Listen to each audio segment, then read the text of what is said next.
पदाची ही जी निवडणूक आहे ती अतिशय रंगतदार आणि संपूर्ण राज्यामधलीच वेगळी निवडणूक झालेली आहे, कारण की नेमका कोणता गट कोणाबरोबर आहे हे अजूनही स्पष्ट झालेलं नाहीये।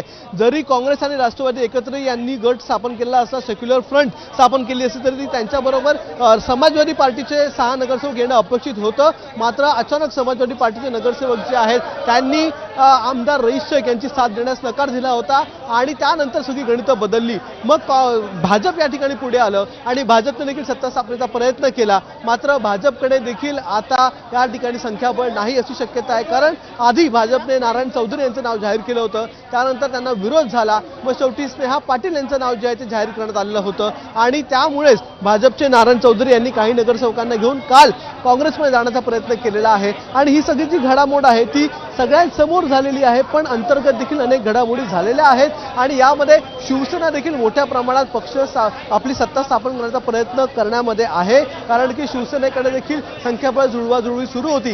सगळ्यात मोठा पार्ट जो होतो कोणार्क विकास आघाडीचा होता, त्यांच्याकडे 5 नगरसेवक आहेत। मग कोणार्क विकास आघाडी जी आहे ती कोणाला पाठिंबा देणार याचा त्यांचा महापौर बसेल अशी देखील शक्यता होती, पण अचानक जे विलास पाटील आहेत कोणार्क विकास आघाडीचे, त्या विलास पाटील यांना अटक करण्यात आली आणि त्यानंतर पुन्हा एकदा राजकारण फिरलं।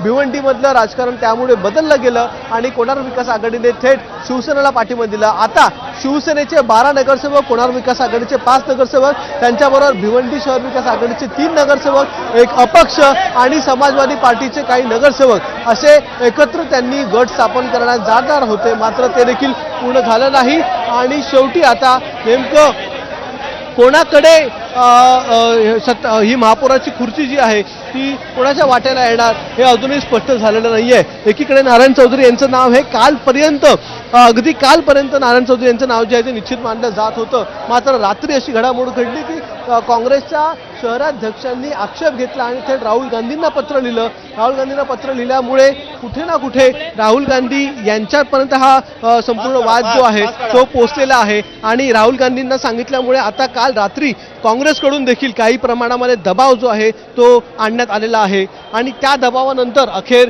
पुन्हा एकदा काँग्रेसचा एक गट जो आहे तो नारायण चौधरी यांच्या बाजूने मतदान करेल अशी शक्यता खूप कमी आहे। आपल्याबरोबर बाळा मामा आहेत। सर, पुन्हा एकदा तुमच्याकडे आलो, गरज याची अशी आहे की काहीच कळत नाहीये नेमकं काय होतंय ते।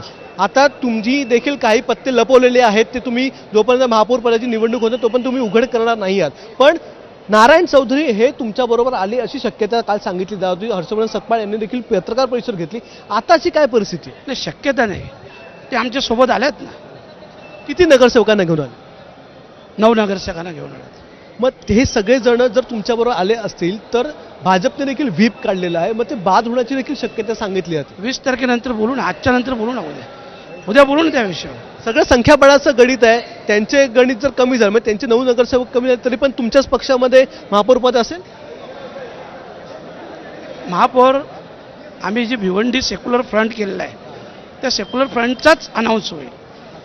पण असं झालंय, काल रात्री शहर अध्यक्षांनी एक प्रश्न काल रात्री शहर अध्यक्षांनी आक्षेप घेतला होता काँग्रेसच्या की काही काँग्रेसचे नगरसेवक जे आहेत ते भाजपच्या नगरसेवकाला पाठिंबा देत नव्हते। नाही, ते काँग्रेस पक्षाचा अंतर्गत विषय आहे, मी बोलू शकत नाही। काँग्रेस पक्षाचा अंतर्गत विषय असं ते म्हणाले आहेत बाळा मामा। आणि आता आपण पाहताय बाळा मामा आणि थेट त्यांच्याबरोबर रईस शेख हे दोघे जण आता वरती ज्या ठिकाणी महापौर पदाची निवडणूक आहे त्या निवडणुकीच्या इथे निघालेले आहेत, कारण की 12 वाजताची ही महापौर पदाची निवडणूक आहे आणि त्या 12 वाजताच्या निवडणुकीसाठी त्याच्या आधी एक 15 मिनिटाची वेळ देखील देण्यात येणार आहे आणि त्यामध्ये काही घडामोडी महत्त्वाच्या घडू शकतात। यामध्ये महापौर पदासाठी ज्यांनी उमेदवारी अर्ज भरलेला आहे त्यापैकी किती लोक उमेदवारी अर्ज मागे घेतात हे देखील बघणं अतिशय महत्त्वाचं असणार आहे, कारण की जर अनेकांनी एकत्रितरित्या उमेदवारी अर्ज मागे घेतला तर मात्र या ठिकाणी महापौर पदाची जी निवडणूक आहे ती बिनविरोध होण्याची देखील शक्यता आहे। मात्र त्यासाठी अनेकांनी उमेदवारी अर्ज जो आहे तो मागे घेण्याची शक्यता आहे, कारण की जवळपास सगळ्याच नगरसेवकांनी सगळ्याच पक्षातल्या नगरसेवकांनी महापौर पदासाठी आणि उपमहापौर पदासाठी उमेदवारी अर्ज भरलेला आहे।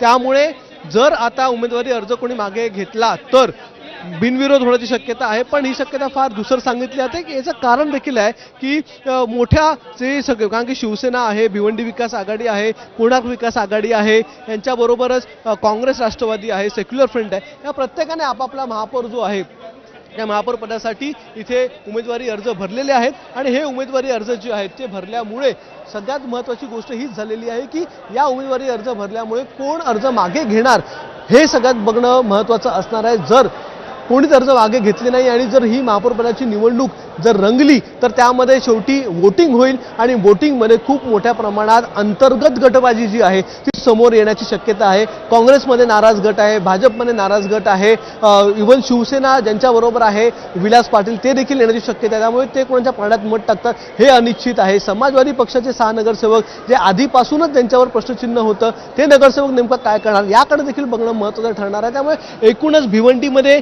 जी काही सरमिसळ झालेली आहे, केवळ मिसळ नाही तर सरमिसळ झालेली आहे, त्या सरमिसळीचा अंत कसा होतो आणि महापौर पदावर कोण दावा ठोकतं, कोण अंततः या ठिकाणी महापौर पदाच्या खुर्चीवर बसतं हे अगदी 20 मिनिटात आपल्याला कळणार आहे. 12 वाजता नेमकी या महापौर पदाच्या निवडणुकीला सुरुवात होईल आणि त्याच निवडणुकीला सुरुवात झाल्याच्या नंतर 15 मिनिटं पहिली जी आहेत ती उमेदवारी अर्ज मागे घेण्यासाठी दिली जातील.